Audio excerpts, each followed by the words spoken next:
السلام علیکم ورحمۃ اللہ وبرکاتہ۔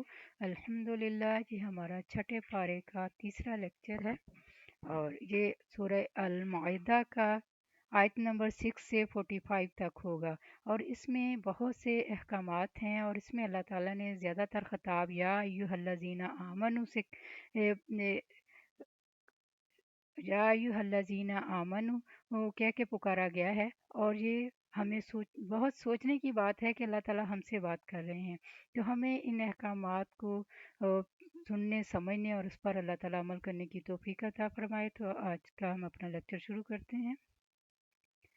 نحمدہ ونصلی علی رسولہ الکریم، اما بعد، اعوذ باللہ من الشیطان الرجیم، بسم اللہ الرحمن الرحیم، ربی شرح لی صدری ویسر لی امری واحلل عقدۃ من لسانی یفقہوا قولی واجعل لی وزیرا من اہلی رب زدنی علما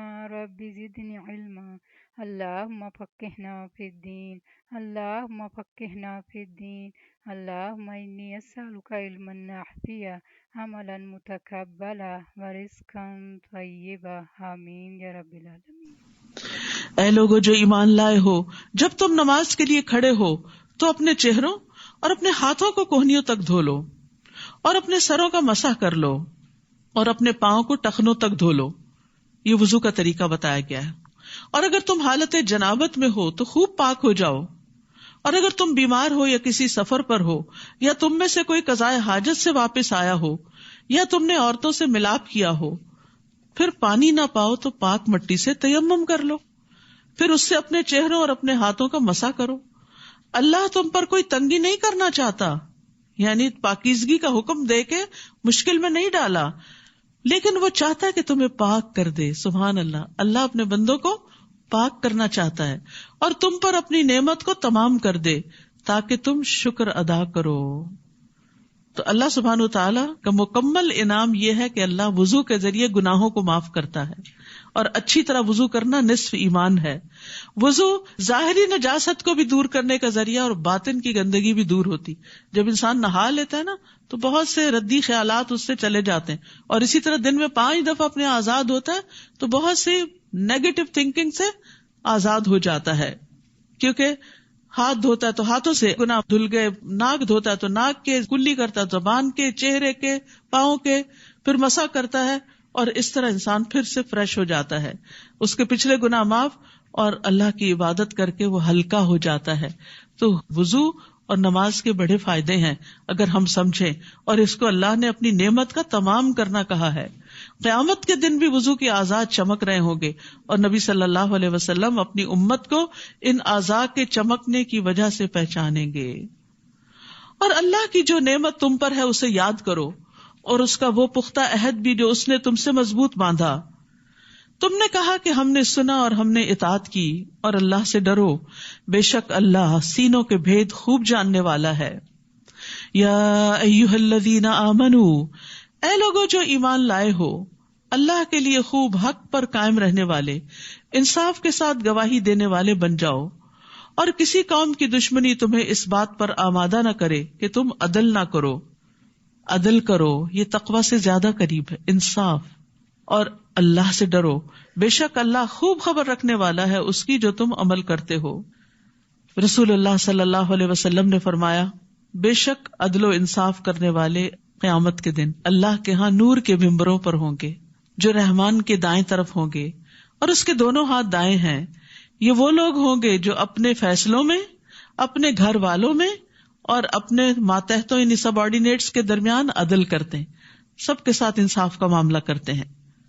وعد اللہ الذین آمنوا وعملوا الصالحات لہم مغفرۃ واجر عظیم، وہ لوگ جو ایمان لائے اور جنہوں نے نیک عمل کیے، اللہ نے ان سے مغفرت اور اجر عظیم کا وعدہ کر رکھا ہے۔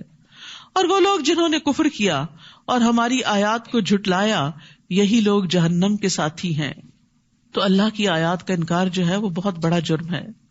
یا ایھا الذین آمنوا، اے لوگو جو ایمان لائے ہو، اللہ کی اس نعمت کو یاد کرو جو اس نے تم پر کی۔ جب ایک قوم نے ارادہ کیا تھا کہ وہ تمہاری طرف اپنے ہاتھ بڑھائے تو اس نے ان کے ہاتھ تم سے روک دیے، اور اللہ سے ڈرو، اور ایمان والوں کو اللہ پر توکل کرنا چاہیے. یہ بھی اللہ کا بڑا فضل ہوتا ہے کہ اللہ دشمن کی جنگ کو روک دے اور انسان کو آزمائش سے محفوظ کر لے. اور یقیناً اللہ نے بنو اسرائیل سے پختہ عہد لیا تھا اور ہم نے ان میں 12 نگران مقرر کیے تھے. اور اللہ نے کہا بے شک میں تمہارے ساتھ ہوں اگر تم نے نماز قائم کی اور زکوٰۃ ادا کی اور میرے رسولوں پر ایمان لائے اور ان کی مدد کی اور اللہ کو قرض حسنہ دیا تو میں واقعی تم سے تمہاری برائیاں دور کر دوں گا اور میں ضرور تمہیں ایسے باغوں میں داخل کروں گا جن کے نیچے نہریں بہتی ہیں. تو اس کے بعد تم میں سے جس نے کفر کیا تو یقیناً وہ سیدھے رستے سے بھٹک گیا. تو اس سے کیا پتہ چلتا ہے کہ نماز اور زکوٰۃ اور ایمان کے ساتھ ساتھ قرض حسنہ بھی دینا ہے. فَبِمَا نَقْضِهِمْ مِيثَاقَهُمْ، لیکن انہوں نے یہ عہد توڑ دیا، تو ان کے پختہ عہد کو توڑنے کی وجہ سے ہم نے ان پر لعنت کی. اسی لیے اس سورت کے شروع میں اہل ایمان کو کیا کہا گیا؟ عہد نہیں توڑنے. اور ہم نے ان کے دلوں کو سخت کر دیا. یاد رکھیے جب گناہ کرتا نا انسان تو دل پہ سیاہ دھبا لگتا ہے، توبہ نہیں کرتا تو بڑھ جاتا ہے، حتیٰ کہ دل سخت ہو جاتا ہے، پھر بڑی سے بڑی نصیحت بھی اثر نہیں کرتی، وہ الفاظ کو ان کی اصل جگہوں سے تبدیل کر دیتے ہیں، اتنے بڑے بڑے دھوکے کرتے ہیں. اور جو نصیحت وہ کیے گئے تھے اس کا ایک بڑا حصہ وہ بھول گئے، اور آپ ہمیشہ ان کی طرف سے کسی نہ کسی خیانت پر اطلاع پاتے رہتے ہیں سوائے ان میں سے چند لوگوں کے. پس آپ انہیں معاف کر دیں اور درگزر کریں، بے شک اللہ احسان کرنے والوں سے محبت کرتا ہے. آپ دیکھیے کہ یہاں خیانت کرنے والوں سے کیا رویہ اختیار کریں. جب پتا چل جائے کہ کسی نے دھوکہ دیا ہے تو سمجھ تو جائیں، آئندہ محتاط رہیں، لیکن اس کو اگنور کر دیں، پیچھے نہ پڑیں، کیونکہ کیا ہوگا اس سے وہ معاملہ اور خراب ہوگا.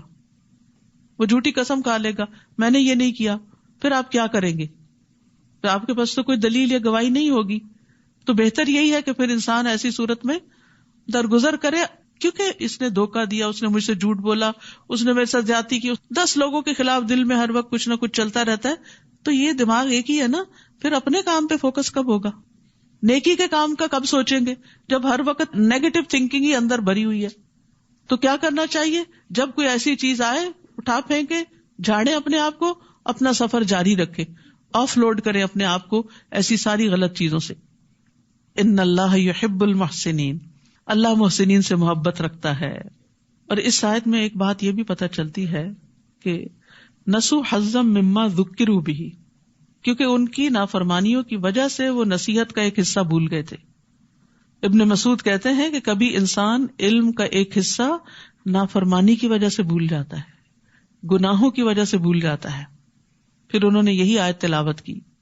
اور ان لوگوں میں سے جنہوں نے کہا کہ ہم نصرانی ہیں، ہم نے ان سے پختہ عہد لیا، تو جو نصیحت وہ کیے گئے تھے اس کا ایک بڑا حصہ وہ بھول گئے، تو ہم نے قیامت کے دن تک ان کے درمیان عداوت اور بغض ڈال دیا، اور اللہ ضرور انہیں اس کی خبر دے گا جو وہ کیا کرتے تھے.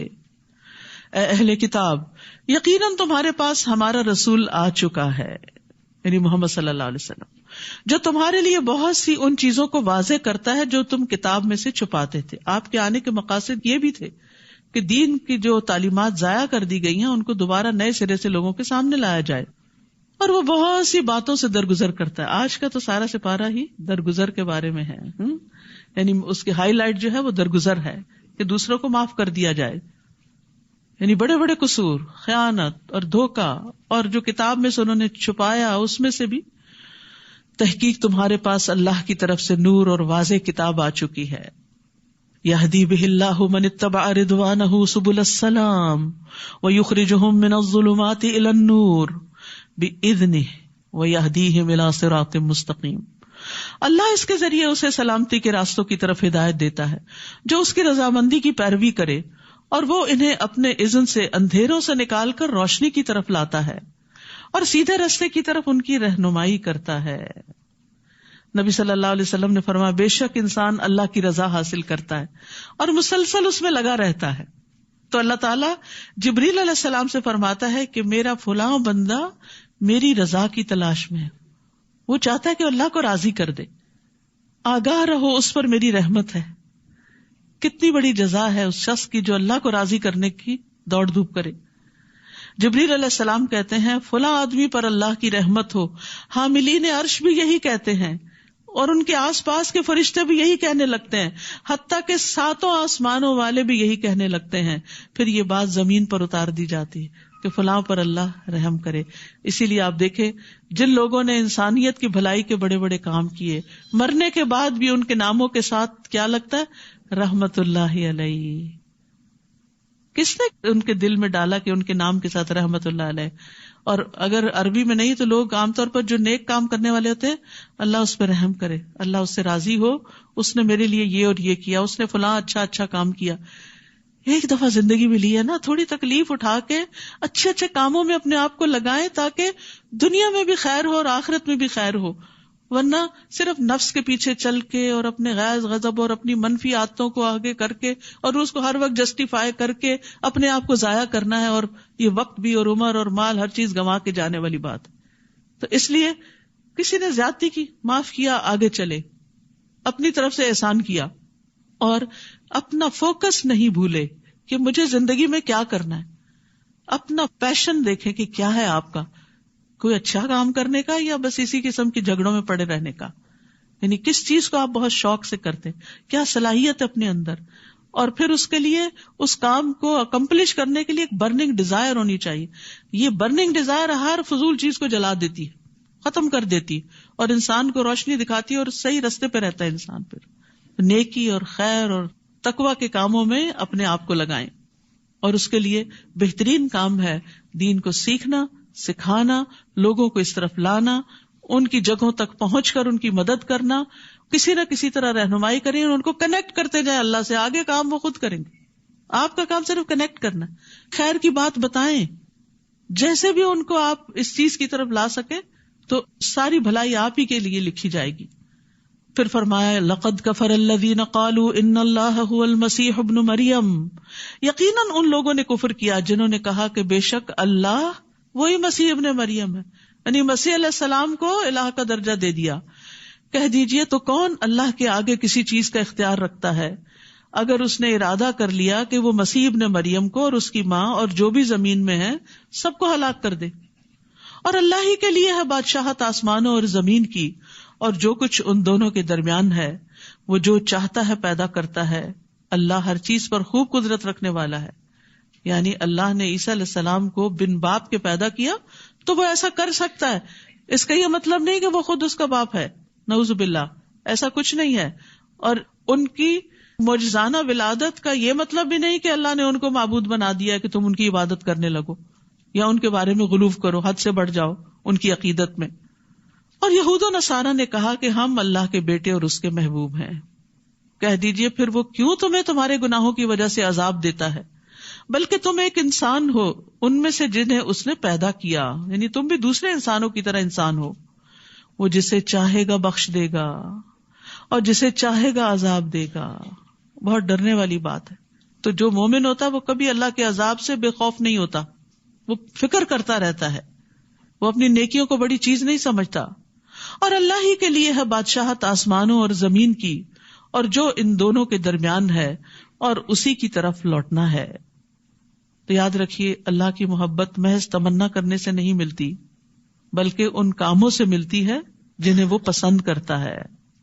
اے اہل کتاب, تحقیق تمہارے پاس رسولوں کی آمد کے ایک وقفے کے بعد ہمارا رسول آ گیا ہے جو تمہارے لیے حق واضح کرتا ہے, تاکہ تم یہ نہ کہو کہ ہمارے پاس کوئی خوشخبری دینے والا اور ڈرانے والا نہیں آیا.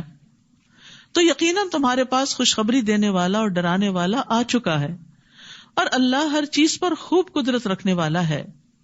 اور جب موسیٰ علیہ السلام نے اپنی قوم سے کہا, اے میری قوم, اللہ کی نعمت کو یاد کرو جو اس نے تم پر کی, جب اس نے تم میں انبیاء بھیجے اور تمہیں بادشاہ بنایا, اور اس نے تمہیں وہ دیا جو جہان والوں میں سے کسی کو نہیں دیا. تو اللہ سبحانہ وتعالیٰ نے یہاں نعمتوں کو یاد کرنے کی بات کی ہے. یاد رکھیے جب انسان نعمتوں کو یاد کرتا ہے تو اس کے اندر ایک نشاط پیدا ہوتی, خوشی پیدا ہوتی, ایک جذبہ پیدا ہوتا ہے, اور پھر وہ اچھے اچھے کاموں کی طرف دوڑ پڑتا ہے. اور جو انسان الٹ سوچتا ہے کہ میرے پاس تو کچھ ہے ہی نہیں, میں کیا کروں, اور دوسروں سے خود کو کمپیئر کرتا رہتا ہے. اس کے پاس تو گاڑی ہے, میرے پاس تو گاڑی نہیں, میں تو کچھ کر نہیں سکتا. اس کا تو اپنا گھر ہے, میرا تو ہے نہیں, تو اس لیے مجھے تو اسی کے لیے بس کام کرنا ہے. صرف یہی کے گھر بنا کے دوسروں کے لیے نہ چھوڑ جائیں, اپنا آخرت کا گھر بنانے کی بھی فکر کریں. اور کچھ بھی ہو, اپنے وقت میں سے کچھ نہ کچھ حصہ اللہ کی رضا حاصل کرنے کے لیے ضرور استعمال کریں. اے میری قوم, اس ارض مقدس میں داخل ہو جاؤ جو اللہ نے تمہارے لیے لکھ دی ہے, اور تم اپنی پشتوں پر نہ پھر جانا, ورنہ تم خسارہ پانے والے ہو کر پلٹو گے. آپ یاد ہے نا کہ یعقوب علیہ السلام اپنے بچوں سمیت یوسف علیہ السلام کے پاس مصر چلے گئے تھے. پھر عرصہ دراز تک بنی اسرائیل کے لوگ وہاں پر رہا تھا کہ فرعون نے ان کو غلام بنا لیا.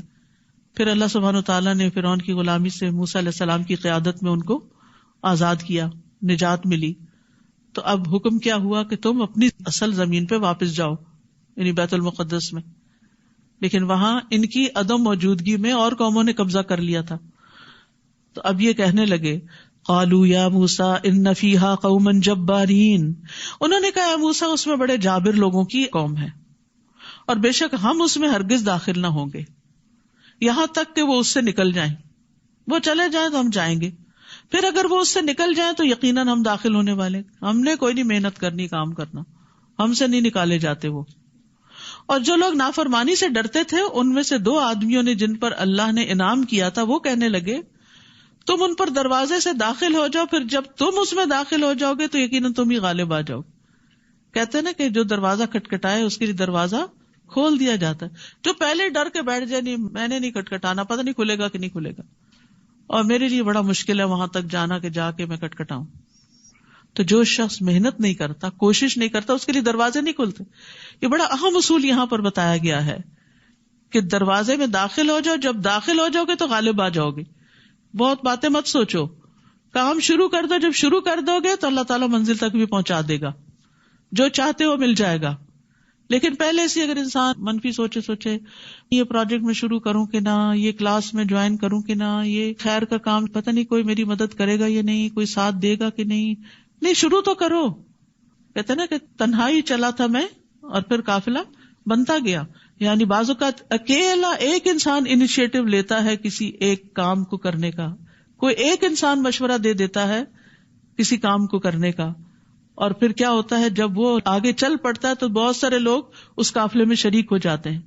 تو اس لیے نیکی کے کام میں دور سے بیٹھ کے ڈرتے نہیں رہنا چاہیے, پتہ نہیں ہوگا کہ نہیں ہوگا. نہیں ہوگا جب تم کرو گے. اللہ پر بھروسہ رکھو اگر تم مومن ہو. فَتَوَكَّلُوا إِن كُنتُم مُؤْمِنِينَ, ایمان کا تقاضا اللہ پر توکل کرو, ہمت کرو, آگے بڑھو. پھر بھی انہوں نے ہمت نہیں پکڑی.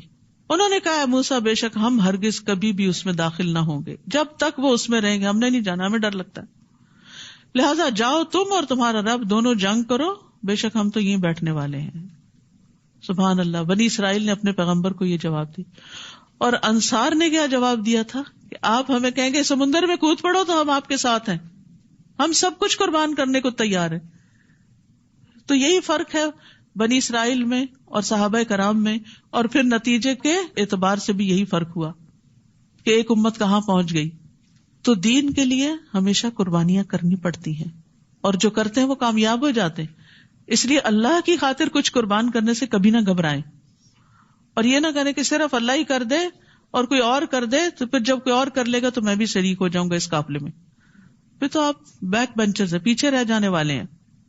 موسیٰ نے کہا اے میرے رب, میں اپنی جان اور اپنے بھائی کے سوا کسی چیز کا مالک نہیں, بس تو ہمارے اور فاسق قوم کے درمیان جدائی ڈال دے. یعنی تنگ آ گئے تھے موسیٰ علیہ السلام اس قوم سے, کوئی بات مان کے نہیں دیتی تھی. اس سے صبر سیکھیے کہ کس طرح بار بار احکامات کو جھٹلانا, ٹال مٹول کرنا, مذاق میں اس کو اڑا دینا. اللہ نے کہا بے شک وہ زمین ان پر 40 سال تک حرام کر دی گئی ہے, وہ زمین میں بھٹکتے پھریں گے, بس تم فاسق قوم پر افسوس مت کرو. تو گناہ کی وجہ سے نعمتوں کا زوال ہو جایا کرتا ہے. جب انسان خیر کے کام میں آگے نہیں بڑھتا تو محروم رہ جاتا ہے. وَاتْلُ عَلَيْهِمْ نَبَأَ ابْنَيْ آدَمَ بِالْحَقِّ, اور آپ انہیں آدم کے 2 بیٹوں کی خبر ٹھیک ٹھیک پڑھ سنائیں. جب ان دونوں نے قربانی کی تو ان میں سے ایک سے قربانی قبول کر لی گئی اور دوسرے سے قبول نہ کی گئی. اس نے کہا میں ضرور تجھے قتل کر دوں گا. جیلس ہو گیا کہ تمہاری قربانی قبول ہوگی, میری کیوں نہیں ہوئی.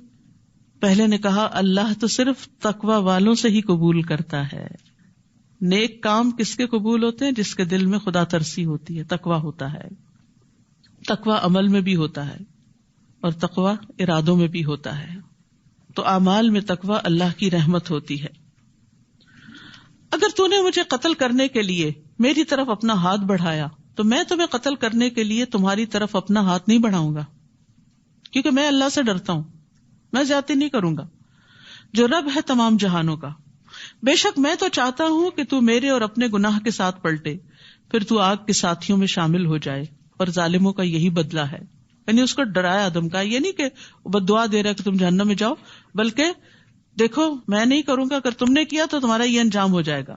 تو اس کے لیے اس کے نفس نے اپنے بھائی کو قتل کرنا آسان بنا دیا. استغفر اللہ. بعض اوقات بڑے بڑے گناہ اور بڑے بڑے جرائم انسان نفس کی تعویلوں سے اپنے لیے حلال کر لیتا ہے کہ یہ ٹھیک ہے، حالانکہ وہ سری واضح حرام ہوتا ہے. سو اس نے اسے قتل کر ڈالا، پھر وہ خسارہ پانے والوں میں شامل ہو گیا. بعد ازاں اللہ نے ایک کوا بھیجا جو زمین کھودنے لگا تاکہ وہ اسے دکھائے کہ وہ اپنے بھائی کی لاش کیسے چھپائے. کہنے لگا ہائے افسوس مجھ پر، کیا میں اس سے بھی عاجز ہو گیا کہ میں اس کوے جیسا ہو جاؤں کہ اپنے بھائی کی لاش چھپا سکوں. تو وہ نادم ہونے والوں میں سے ہو گیا. ریگریٹس. تو یاد رکھیے یہ ندامت انسان کو کھا جاتی ہے. یہ جو پچھتاوے ہوتے ہیں یہ انسان کو بیمار کر ڈالتے ہیں، خاص طور پر انسان کے اندر جیسے ہارمونل چینجز آ جاتی ہیں، امیونٹی لو ہو جاتی ہے، اور جو کام انسان آسانی سے کر سکتا ہے وہ اس کو بڑے مشکل کام لگنے لگتے ہیں. تو مختلف جو ریسرچز کی گئی ہیں اس میں یہ کہ لوگوں کو دو طرح کے پچھتاوے ہوتے ہیں.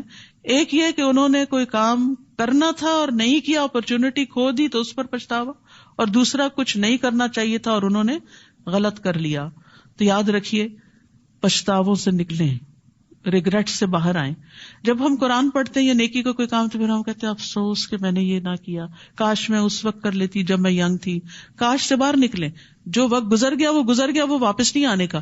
اب شروع کر دیں اور ریگریٹ سے نکلیں، کیونکہ پچھتاوے انسان کو نفسیاتی طور پہ بیمار کر دیتے ہیں. اس سے فائدہ کچھ حاصل ہونے والا نہیں. ضرورت اس بات کی ہے کہ آپ اپنے اس وقت کو یوٹیلائز کر لیں، آئندہ کے لیے منصوبہ بندی کریں.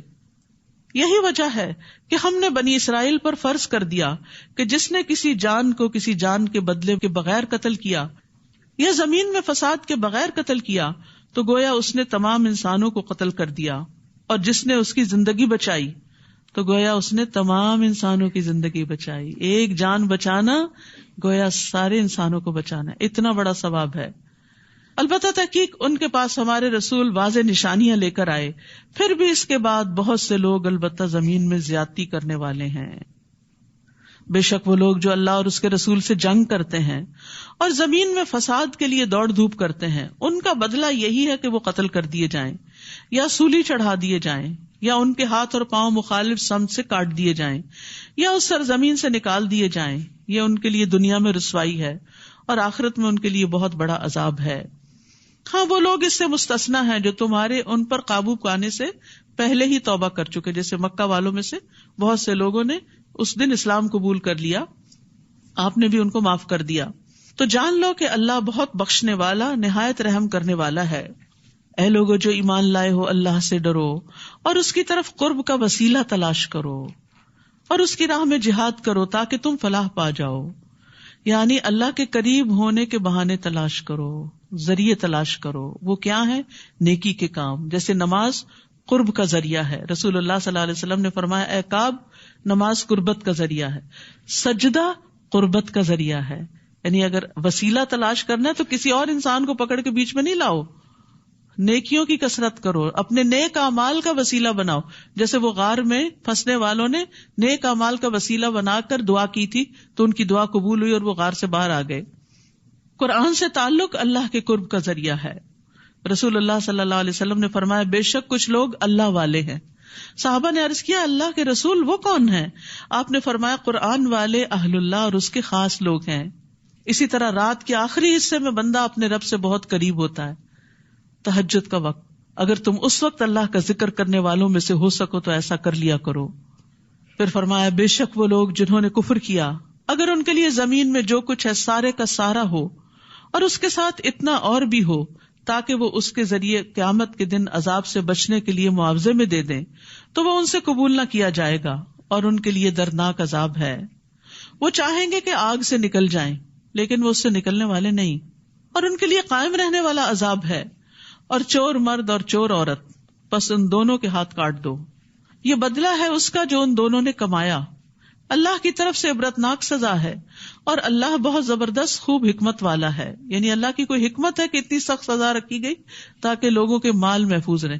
یاد رکھیے ہماری شریعت میں جتنے بھی احکامات ہیں اس کے کچھ مقاصد ہیں، اور مقاصد شریعت کیا ہے کہ حسب نسب کی حفاظت کی جائے، اسی لیے زنا حرام کیا گیا، جان کی حفاظت قتل حرام کیا گیا، عقل کی حفاظت شراب حرام کی گئی، اور اسی طرح مال کی حفاظت چوری کو حرام قرار دیا گیا. اور ان چیزوں کے اوپر سزائیں اس لیے رکھی تاکہ لوگ اس دنیا میں بھی امن سے رہ سکیں.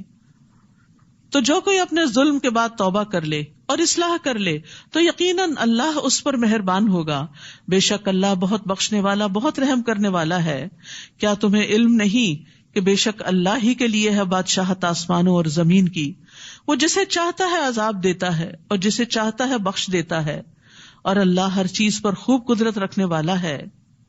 اے رسول، وہ لوگ آپ کو غمگین نہ کریں جو کفر میں دوڑ دھوپ کرتے ہیں، یعنی ان کی کوششیں دیکھ کر آپ پریشان نہ ہوں، اور جنہوں نے اپنے منہوں سے کہا کہ ہم ایمان لائے حالانکہ ان کے دل ایمان نہیں لاتے، یعنی منافقین. اور ان میں سے جو یہودی بن گئے وہ بہت زیادہ سننے والے ہیں جھوٹ کو، بہت زیادہ سننے والے ہیں دوسری قوم کے لیے جو آپ کے پاس نہیں آئے، یعنی جاسوسی کرتے ہیں.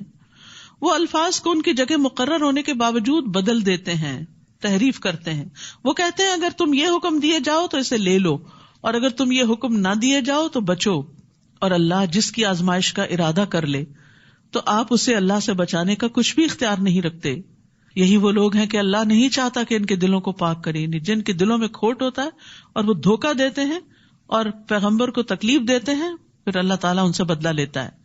ان کے لیے دنیا میں رسوائی ہے اور ان کے لیے آخرت میں بہت بڑا عذاب ہے. اور آپ جانتے ہیں کہ جن جن لوگوں نے بھی رسول اللہ صلی اللہ علیہ وسلم کی مخالفت کی، نافرمانی کی، دنیا میں ہی ان کو رسوائی کا سامنا کرنا پڑا اور اللہ کے رسول غالب آئے. بہت زیادہ سننے والے ہیں جھوٹ کو، بہت زیادہ کھانے والے ہیں حرام کو. پھر اگر وہ آپ کے پاس آئیں تو ان کے درمیان فیصلہ کریں یا ان سے اعراض کریں، یعنی اگر اپنے معاملات لے کر آئیں کہ آپ ان کا فیصلہ کریں تو چاہیں تو کریں چاہے نہ کریں. اور اگر آپ ان سے اعراض کریں گے تو وہ ہرگز آپ کو کچھ بھی نقصان نہیں پہنچا سکتے. اور اگر آپ ان کے درمیان فیصلہ کریں تو انصاف کے ساتھ فیصلہ کریں. معاملہ کسی کا بھی ہو، مسلم نان مسلم، سب کے ساتھ انصاف. بے شک اللہ انصاف کرنے والوں سے محبت رکھتا ہے. اور یہاں پر خاص طور پر حرام سے ممانعت کی بات کی گئی. یاد رکھیے کہ حرام کھانے والے پہ جنت حرام ہے. نبی صلی اللہ علیہ وسلم نے فرمایا، اے کعب بن عجرہ، بے شک وہ گوشت اور خون جنت میں داخل نہیں ہوگا جو حرام اور رشوت خوری پر بڑھا اور پلا، وہ جہنم کا زیادہ مستحق ہے. اور وہ آپ کو کس طرح منصف بناتے ہیں حالانکہ ان کے پاس تورات ہے جس میں اللہ کا حکم موجود ہے، پھر اس کے بعد بھی وہ منہ موڑ جاتے ہیں، اور یہ لوگ ہرگز ایمان لانے والے نہیں. بے شک ہم نے تورات نازل کی جس میں ہدایت اور نور تھا، جس کے مطابق اللہ کے فرما بردار نبی ان لوگوں کے لیے فیصلہ کرتے تھے جو یہودی بن گئے تھے. اور اسی طرح ربانی اور علماء اور فقہا بھی اس وجہ سے کہ وہ اللہ کی کتاب کے محافظ بنائے گئے تھے اور وہ اس پر گواہ تھے. تو تم لوگوں سے نہ ڈرو اور مجھ سے ڈرو، اور میری آیات کے بدلے تھوڑی قیمت نہ لو، اور جو اس کے مطابق فیصلہ نہ کرے جو اللہ نے نازل کیا تو یہی لوگ کافر ہیں. اور ہم نے ان کے لیے اس میں لکھ دیا تھا کہ بے شک جان کے بدلے جان، آنکھ کے بدلے آنکھ، ناک کے بدلے ناک، کان کے بدلے کان، اور دانت کے بدلے دانت، اور زخموں کا بھی بدلہ ہے. تو جو کوئی معاف کر دے وہ اس کے لیے کفارہ ہوگا، اور جو کوئی اس کے مطابق فیصلہ نہ کرے جو اللہ نے اتارا ہے تو یہی لوگ ظالم ہیں. تو یہاں جسم کے اعضاء کے قصاص کی بات کی گئی ہے کہ زخموں پر بھی قصاص ہے، یعنی چاہے مرد ہوں یا عورتیں ہوں. لیکن یہ بھی ہمارے دین نے سکھایا کہ معاف کر دینا قصاص سے بہتر ہے.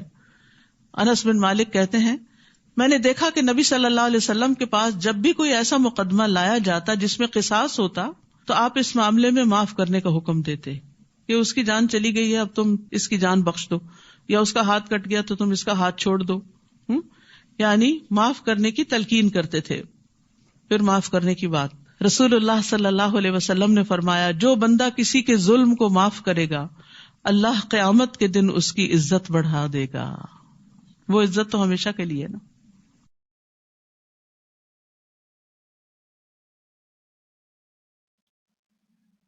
السلام علیکم ورحمۃ اللہ وبرکاتہ.